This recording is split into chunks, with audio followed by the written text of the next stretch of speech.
Bonjour à tous, je vous retrouve aujourd'hui pour une nouvelle recette. Donc là, ce sera pour préparer un risotto aux champignons. Donc pour cela, vous allez avoir besoin d'un oignon que je vais venir hacher. On va avoir besoin donc de l'huile d'olive. On va avoir besoin donc du sel, du poivre, de la ciboulette pour terminer. Une boîte de conserve de champignons entiers que je prends mais que je vais venir couper en deux.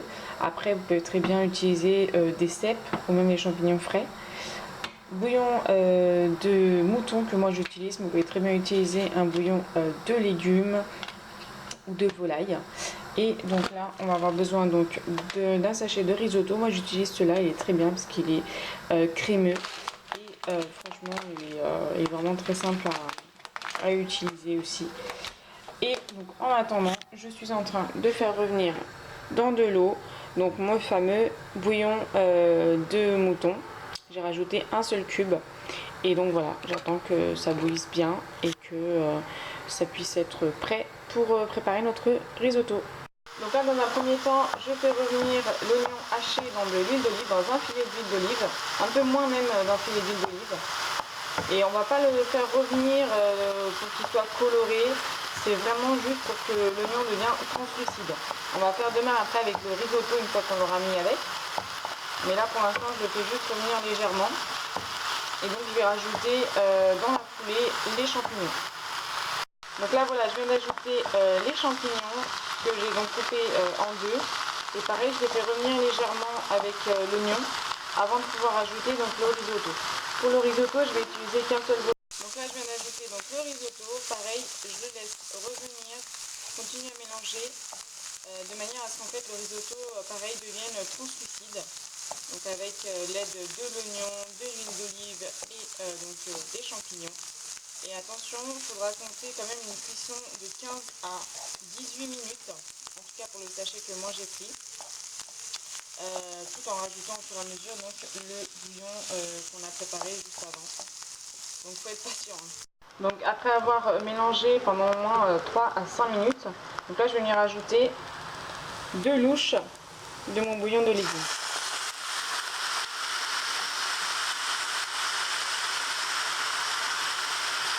Et donc là en fait on va continuer à mélanger, à laisser cuire jusqu'à ce qu'en fait l'eau s'évapore. On va répéter cette étape jusqu'à ce que ça nous fasse les 18 minutes de cuisson. Donc moi ça y est, j'ai mis mon minuteur parce que voilà, je calcule pas le temps et comme ça au moins dès que c'est prêt, je vous montrerai de toute façon.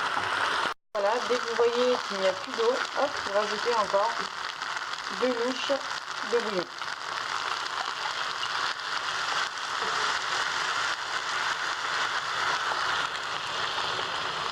Et donc ça va être vraiment au bout de 10 minutes, on va dire, on va essayer de couper la poire en deux. Au bout de 10 minutes, on va ajouter donc nos fameuses épices, donc c'est juste le sel et le poivre. La ciboulette, c'est vraiment pour le décor, une petite touche de gourmandise, on va dire, à la fin.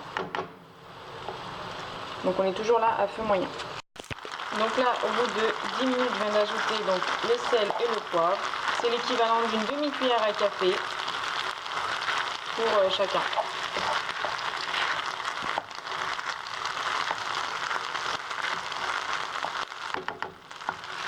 Donc là il me reste quand même 7 minutes de cuisson et vous voyez déjà comment en fait le riz a doublé et surtout qu'il est devenu bien épais. Donc on continue en fait à laisser revenir et il faut savoir que votre bouillon il faut vraiment qu'il soit chaud, vraiment qu'il soit bouillant pour pouvoir le mettre au fur et à mesure.